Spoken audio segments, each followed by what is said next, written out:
श्री शिवाय नमस्तुभ्यम। हर हर महादेव। दोस्तों, आप सभी लोग जानते हैं कि इस बार नवरात्रि में अष्टमी और नवमी तिथि का एक बहुत ही बड़ा कंफ्यूजन है जो कि आप लोगों के मन में आ रहा है, क्योंकि दोस्तों नवरात्रि की जो अष्टमी और नवमी तिथि होती है, इन दोनों ही दिनों का बड़ा ही विशेष महत्व होता है, क्योंकि कई सारे लोग व्रत रखते हैं इन नवरात्रि में पूरे 9 दिनों का, और उन्हें कन्या पूजन करना होता है, अपना व्रत का पूरा पालन करना होता है कन्या पूजन के साथ साथ में। तो कुछ लोग यहाँ पर अष्टमी के दिन जो है यहाँ पर कन्या पूजन करते हैं, कुछ लोग नवमी के दिन करते हैं। कई सारे लोगों के घर में जो है, मतलब ज्यादातर लोगों के घर में अष्टमी और नवमी की जो है एक अलग से पूजा भी होती है। पर भाई इस बार जो तारीख जो है वो सभी लोगों के मन में कुछ समझ नहीं आ रहा है कि भाई आखिर इस बार अष्टमी तिथि किस दिन मानी जाएगी और नवमी तिथि किस दिन मानी जाएगी। तो इस वीडियो में आपको ये सारी चीजें क्लियर हो जाएंगी, साथ ही में आपको कन्या भोजन किस दिन कराना है, कैसे कराना है,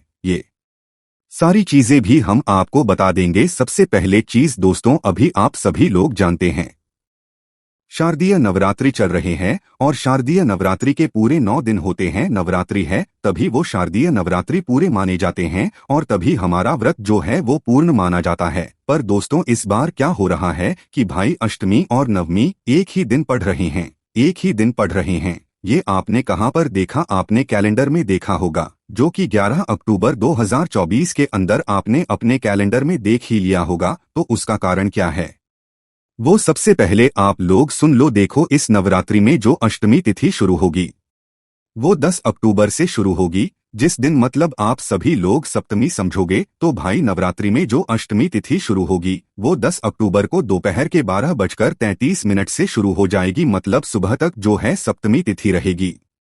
पर दोस्तों 10 ही अक्टूबर के दिन दोपहर 12:33 के बाद से अष्टमी तिथि शुरू हो जाएगी, और ये जो अष्टमी तिथि है ये अगले दिन 11 अक्टूबर को शुक्रवार के दिन दोपहर के 12:07 तक रहेगी। तो उदय तिथि के अनुसार अगर हम देखें तो 11 अक्टूबर के दिन ही यहाँ पर अष्टमी तिथि मान्य होगी। तो 11 अक्टूबर के दिन जो है यहाँ पर आप लोगों को अष्टमी तिथि का हमने बता दिया है, और अष्टमी तिथि 11 अक्टूबर ही यहाँ पर मान्य होगी। पर इसके बाद में दोस्तों अब बात आती है नवमी तिथि की। तो देखो, नवमी जो तिथि है, ये नवमी तिथि जो है दोस्तों ये 11 अक्टूबर को दोपहर के 12:08 से शुरू होगी, मतलब इसके पहले फले जो है वो रहेगी हमारी अष्टमी तिथि। और 11 अक्टूबर के दोपहर के 12:08 से जो है हमारी नवमी तिथि शुरू हो जाएगी नवरात्रि की, जो कि अगले दिन 12 अक्टूबर को मतलब शनिवार को सुबह 10:58 तक रहेगी। कितने बजे तक? सुबह 10:00 तक रहेगी, मतलब आप ये समझ लो कि 12 अक्टूबर को 11 बजे तक जो है नवमी तिथि रहेगी, और फिर 11 बजे के बाद जितना भी समय रहेगा वो पूरा दशमी का आ जाएगा, मतलब दशहरा का आ जाएगा, ठीक है, जिस दिन रावण का वध भी होगा। अब दोस्तों यहाँ पर बात ये आती है कि भाई अगर हम लोग जो है यहाँ पर नवरात्रि का पूजन कर रहे हैं, हमने अपने घर में भी सारी नवरात्रि की जो स्थापना वगैरह होती है, ज्वारे बोए जाते हैं, वो सारी चीजें करके रखी हैं, तो हम इसकी जो भी पूजा आराधना है वो पूरी कब संपन्न करें, और हमारी जो अष्टमी तिथि है वो कब हम यहाँ पर माने, क्योंकि अष्टमी जो है कई सारे लोगों के घर में पूजा होती है, एक विशेष पूजा होती है जो कि पूरे परिवार की एक पूजा होती है। कई सारे लोगों की अष्टमी की पूजा होती है और कई सारे लोगों की नवमी की पूजा होती है। तो आखिर कब हम अष्टमी माने और कब हम नवमी माने, इसका हम आप लोगों को सबसे पहले जवाब देते हैं। तो देखो, वैसे आप लोगों को कैलेंडर के हिसाब से ही चलना चाहिए। कैलेंडर में जो जो चीजें आपको दी गई हैं आपको उसी हिसाब से चलना चाहिए, पर हम जो आपको बातें बता रहे हैं वो भी सारी चीजें देखकर ही बता रहे हैं, आप इन बातों को भी समझ सकते हैं। देखिए, अष्टमी की जो तिथि की प्रारंभ है भाई वो दोपहर को 12:33 से होगी, जो कि 10 अक्टूबर के दिन होगी। तो इस दिन उदय तिथि के हिसाब से 10 अक्टूबर के दिन तो यहाँ पर अष्टमी तिथि नहीं पड़ने वाली है। क्या नहीं पड़ने वाली है? अष्टमी तिथि 10 अक्टूबर के दिन नहीं पड़ने वाली है। तो कब पड़ने वाली है? देखो, 10 अक्टूबर को दोपहर के 12:33 से अष्टमी तिथि शुरू जरूर हो जाएगी, जो कि अगले दिन 11 अक्टूबर को शुक्रवार को दोपहर के 12:07 तक रहेगी। इसका मतलब ये है कि दोस्तों उदया तिथि के अनुसार जो हमारी इस नवरात्रि की अष्टमी तिथि रहेगी वो 11 अक्टूबर 2000 के दिन तक ही रहेगी।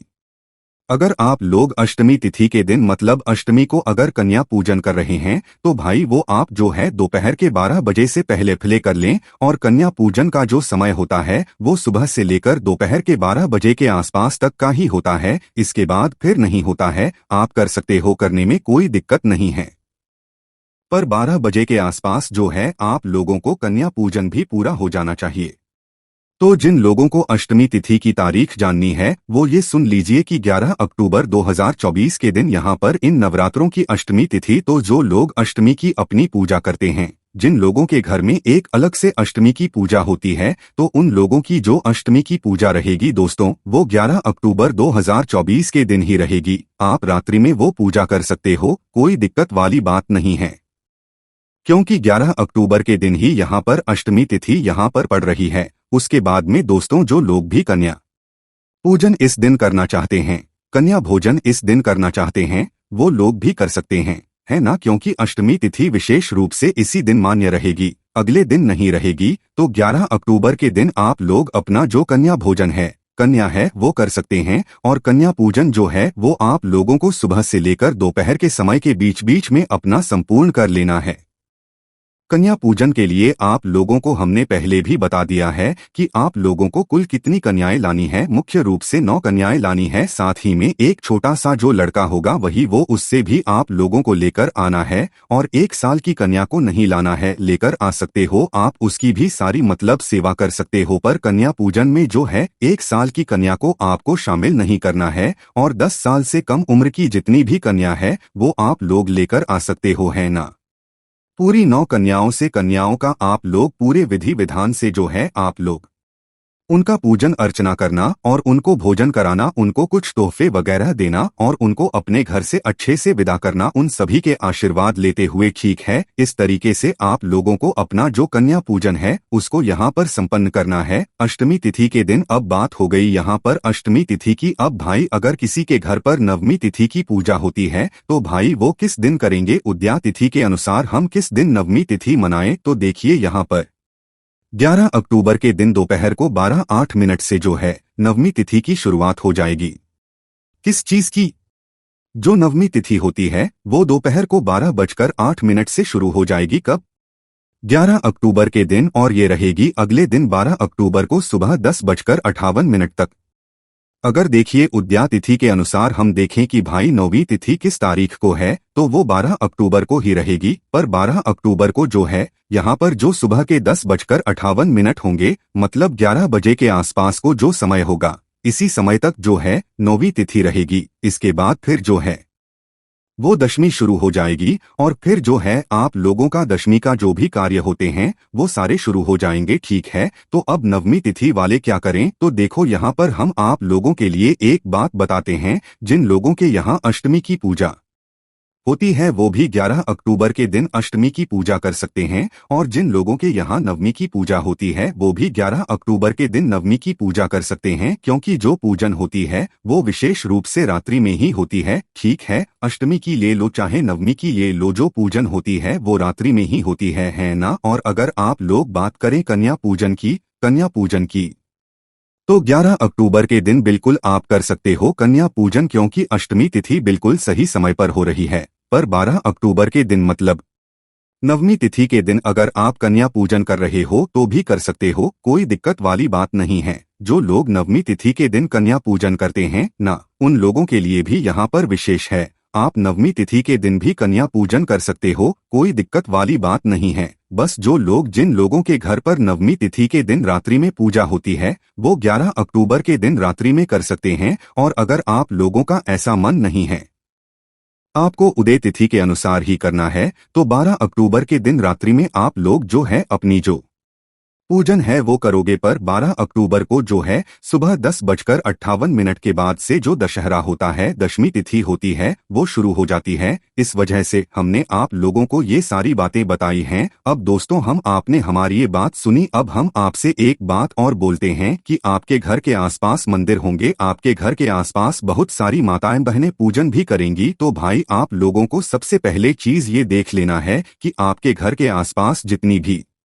माताएं बहनें हैं वो अष्टमी किस दिन मान रही हैं, वो नवमी किस दिन मान रही हैं, वो से कि वो जैसे अष्टमी और नवमी मान रही है, आप उनके हिसाब से यहाँ पर मान सकते हैं। ठीक है, जरूरी नहीं है कि आप हमारी बातें माने। जो बात सही थी वो हमने आपको बता दी है। देखो, जो अष्टमी और नवमी तिथि है वो इस बार एक ही दिन पर पड़ रही है। आप कह सकते हो 11 अक्टूबर के दिन है ना, 11 अक्टूबर के दिन ही अष्टमी तिथि है और नवमी तिथि भी है। और अगले दिन जो है 12 अक्टूबर को जो है यहाँ पर क्या है, हमारा दशहरा है, क्योंकि 12 अक्टूबर को 11 बजे के 11 बजे तक ही नवमी तिथि रहेगी और इस समय तक जो है किसी का भी कोई भी कार्य नहीं हो पाएगा। कन्या भोजन भी, कन्या पूजन भी आप ले लेते हो तो भी भाई 12-2 तो बज ही जाते हैं। इस वजह से हमने आपको ये सारी बातें बता दी हैं।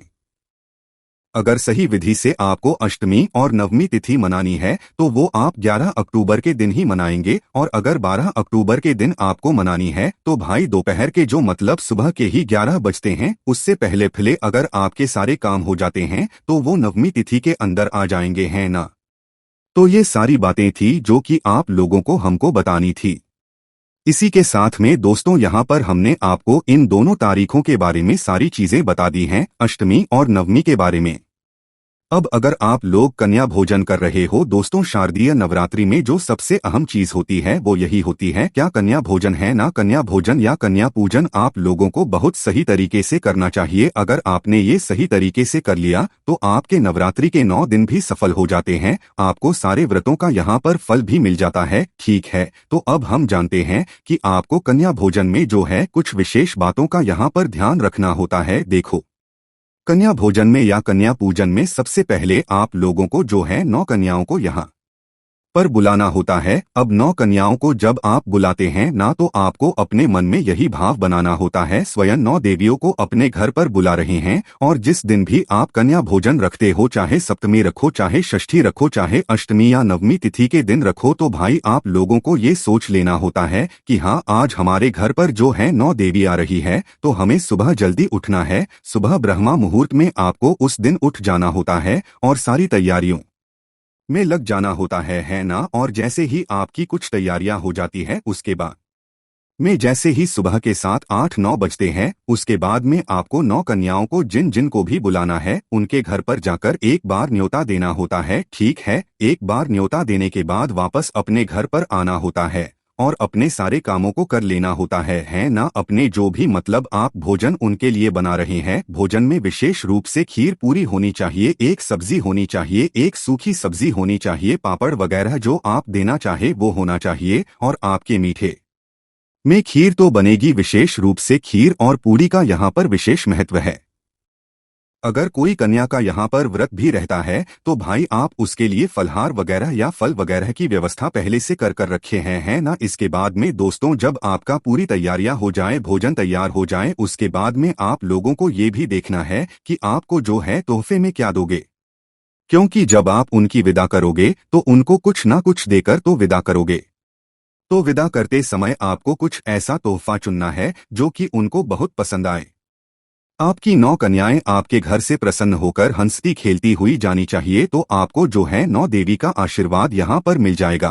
तो भाई जैसे ही आपकी ये सारी तैयारियां होती हैं, उसके बाद आप 9 कन्याओं के घर पर वापस से जाइए, उनको बुलाकर लाइए, और जब आप दूसरी बार बुलाने के लिए जाएंगे तो उनको अपने साथ में आपको लेकर आना है, उनको छोड़कर नहीं आना है, साथ में लेकर भी आना है। और जब उनकी विदा करोगे तो साथ में उनको अपने साथ में जो है भी आना है। इस बात का ध्यान रखना है ना। तो घर पे जैसे ही आप लोग उनको लेकर आ जाते हो, साथ याद रखिएगा 9 कन्याओं के साथ में एक छोटा लड़का भी होना चाहिए है ना। तो 2 साल से लेकर 10 साल की जो कन्याएं होंगी उनको आप ला सकते हैं, इसके आसपास की भी ला सकते हैं, कोई दिक्कत वाली बात नहीं है। तो घर पर लाकर उनके पैर दबाकर जो है उनकी सेवा करके आप उनको जो है आसन लगाकर बैठवा दीजिएगा और उनके सामने भोजन की जो थाली है वो रख दीजिएगा है ना। भोजन की थाली रख दीजिएगा, उनको भोजन कराइएगा, उनसे कहिएगा आराम से भोजन करिए, कोई जल्दबाजी नहीं है। आपके सामने 9 देवियां बैठी हुई है, आप ऐसा भोजन कराइएगा जैसे ही उनका हो जाता है वहीं उनके हाथ वगैरह धुलाकर उनको एक अच्छी जगह पर वहीं पर बैठा दीजिए, या तो कहीं दूसरी जगह पर आप लोग बैठा दीजिए। बैठाने के बाद उनके पैरों में माहौल वगैरह लगाइए, उनको चुनरी उड़ाइए, उनकी जो भी आप सेवा करना चाहते हैं, पैर धोना चाहते हैं, पैर पड़ना चाहते हैं, आशीर्वाद लेना चाहते हैं, वो सारे काम कर लीजिए। अपने घर के सभी सदस्यों से कहिएगा कि सभी लोगों के जो है पैर जरूर छुएं। और जो छोटा लड़का है उसके भी आपको पैर जरूर छूने हैं ना, इस बात का ध्यान रखना। तो सभी 9 देवियों से आपको आशीर्वाद लेना है। आशीर्वाद लेने के बाद जब आप उनकी विदाई करें तो भाई उनको जो है कुछ कुछ तोहफे आपने लिए हो, चाहे पेंसिल, चाहे रबड़ ले लो, चाहे कटहल ले लो, कोई भी एक चीज जो कि उनको इस समय बहुत अच्छी लगे। तो भाई आप लोगों को क्या करना है, विदाई करने से पहले उनको कुछ समय वहीं पर बैठे रहने देना, उनको खेलने देना, अच्छे से खेलने देना। जब उनका मन भर जाए, खेलते खेलते खुश हो जाए, वो अच्छे से प्रसन्न हो जाए, उसके बाद आप उनकी विदाई की तैयारी करना। उनको जो भी आप तोहफे देना चाहती हैं वो तोहफे दीजिएगा और एक एक कन्या को अपने घर तक छोड़कर आइएगा। उसके बाद में आपको ये कन्या जो पूजन है, कन्या पूजन है, ये सफल होता है, जो कि आप लोगों की शारदीय नवरात्रि में आपको करना है। अगर इस कन्या पूजन से जुड़ा हुआ ये अष्टमी तुम्मी से हुआ, अगर आपके मन में अभी भी कोई प्रश्न है तो उसे आप हमसे कमेंट करके पूछ सकते हैं। ओम नमः शिवाय, श्री शिवाय नमस्तुभ्यं, हर हर महादेव।